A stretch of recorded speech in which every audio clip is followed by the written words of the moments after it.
Bienvenue sur A Dylan Story. Aujourd'hui, une nouvelle critique sur la chaîne avec le film The Fall Guy, sorti au cinéma le 1er mai, un film que j'attendais énormément. Est-ce qu'il m'a plu ou non? Réponse dans la suite de cette vidéo.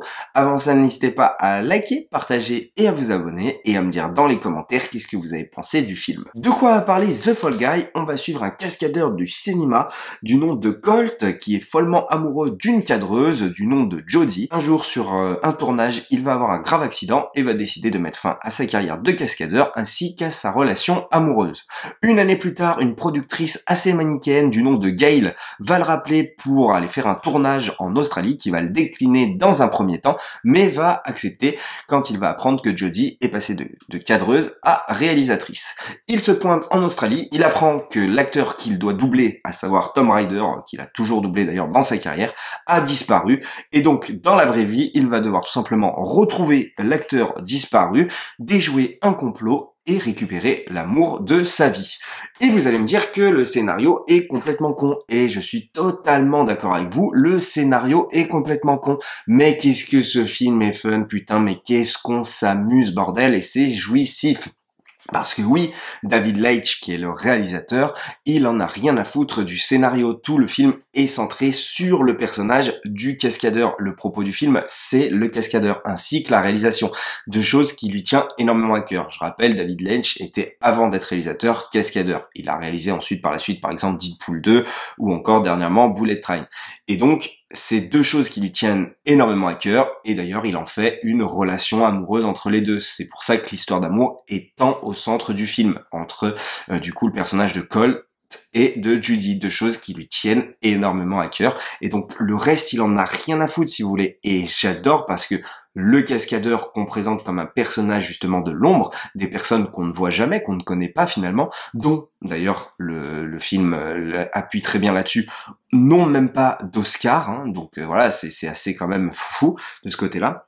Bah là, il passe de l'ombre à la lumière, voilà, tout le long, ça va être le cascadeur qui est mis dans la lumière. D'ailleurs, David Leitch aurait pu aller encore plus loin avec, par exemple, prendre carrément un cascadeur et le mettre en tant qu'acteur principal. C'est peut-être aussi là la limite pour le coup, hein, ils ne sont peut-être pas non plus acteurs, ça reste la limite d'un cascadeur. Et donc, voilà, moi j'ai adoré, franchement, ce parti pris là, et je pense que le film va laisser beaucoup de monde sur le côté s'ils prennent ça premier degré, parce que le film est un vrai film de parodie, un vrai film, voilà, un vrai film d'action parodique finalement. Tout est fictif en fin de compte, hormis justement le personnage de Colt et Judy, tout ce qui les entoure, que ce soit la productrice, le scénariste, etc., enfin même l'acteur, enfin tout ça, il n'en a rien à foutre. Et d'ailleurs, il les dénigre dans le film, il en fait des personnages bêtes et manichéens, et c'est tout le propos du film. C'est lui, ce qu'il aime, c'est la réalisation et la cascade. Et donc, ce qui va être mis en avant tout le long du film, ça va être ces deux propos-là. Le reste, il en a rien à foutre. Et d'ailleurs, c'est ce qui marche pour moi le plus, hein, c'est les scènes avec Colt et les scènes où Judy va tourner les scènes d'action de Colt. Les scènes de cascade, mais elles sont folles. À un moment donné, il y a des courses-poursuites dans la ville. Ça marche très très bien, quoi. Enfin, j'ai adoré de ce côté-là. D'ailleurs, David Leitch nous montre qu'il aime la réalisation et le cinéma, de par le genre cinématographique, les genres cinématographiques abordés dans son film, déjà avec le personnage du coup de Jodie, hein, qui réalise un film de science-fiction, qui nous donne d'ailleurs par moments des plans complètement dantesques, et on a clairement envie de voir ce film de science-fiction parfois sortir de l'écran. On se dit, putain, mais David Leitch réalise ce film de science-fiction, putain, montre-nous, donne tout. Enfin voilà, ça donne vraiment envie, mais pas que, hein, parce que par moments, par exemple, dans cette scène de baston complètement cartoonesque, qui nous rappellera d'ailleurs le Tex Avery, hein, d'ailleurs qui m'a rappelé, pour ceux qui n'auraient pas vu, un film assez méconnu de Sam Raimi, qui est un grand fan des Tex Avery, Mort sur le grill, qui joue avec les codes cartoonesques, bon, complètement différents, mais tout aussi drôles. Et là, pour le coup, ça donne une scène complètement psychédélique, avec justement ce Ryan Gosling, donc ce personnage de Colt, qui est sous drogue, avec des habits fluorescents, et voilà, la scène marche très très bien, franchement, c'était vraiment kiffant de ce côté-là. Au côté de l'acting, du coup, on a du Ryan Gosling qui joue très très bien son personnage de Colt. De toute façon, voilà, Ryan Gosling, vous savez que je le porte dans mon cœur, hein, qui a fait l'un de mes préférés films qui se nomme Drive, et je trouve qu'il joue parfaitement bien. Et pour le duo justement amoureux, il a choisi Emily Blunt en face, une actrice là qui sort un petit peu de ses gonds, que je trouve assez fermée. Voilà, j'adore son rôle par exemple dans Sicario, je la trouve très très forte, ou encore dans Sans un bruit. Enfin voilà, des rôles assez fermés, assez sombres. Et là, je la trouve plus joyeuse, plus gaie. On a voilà des répliques entre les deux assez hilarantes, assez drôles, notamment quand ils vont se retrouver en Australie sur le tournage, où on va répéter une scène de cascade qui est vraiment d'une violence et très très drôle, qui a deux sens et qui marche très très bien. Et donc je trouve la dynamique entre les deux, voilà, vraiment très très bonne, et c'est très bon enfant, et ils jouent tous les deux très très bien. Donc franchement de ce côté-là, il y a aucun problème. Il a pris Aaron Taylor-Johnson.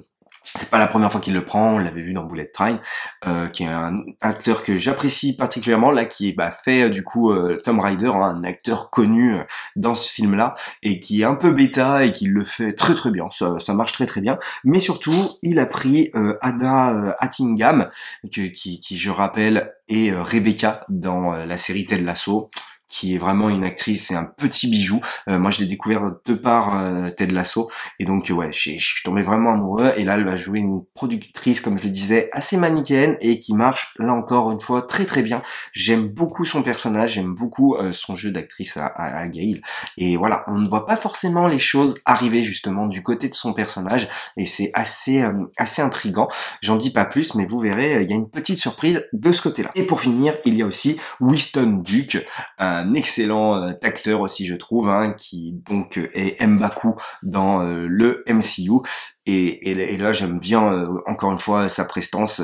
Il y a des scènes et de la dynamique avec Ryan Gosling assez hilarante.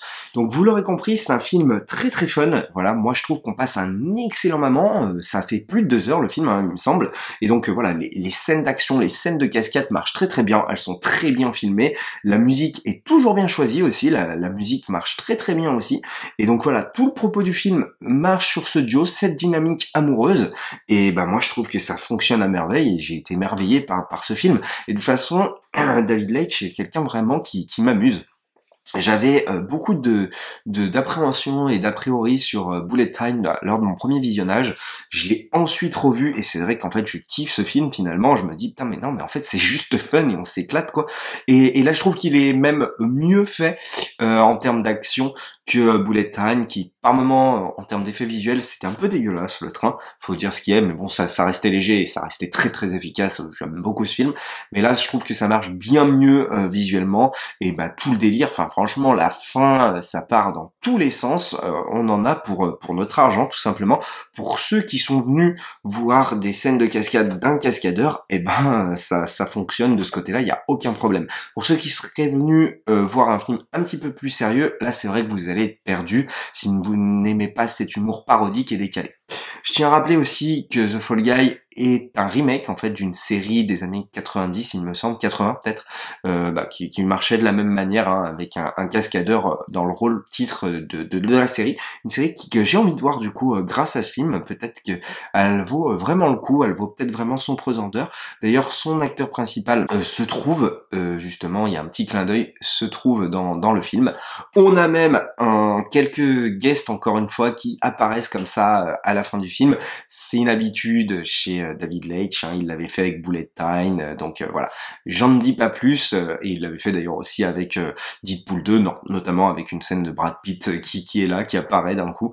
Donc voilà, j'en dis pas plus parce que ça laisse quelques surprises justement, mais c'est un film que j'ai vraiment apprécié et qui va à fond dans son délire. David Leitch, il assume à fond le fait que lui, ce qui l'intéresse, c'est la réalisation et son cascadeur. Tout le reste justement, il fait passer tout le reste au second plan en fait. Et c'est vraiment ça le propos du film, c'est pour une fois on va mettre en avant un cascadeur qui sont trop laissés justement dans l'ombre, et voilà, on va le mettre sur le devant de la scène.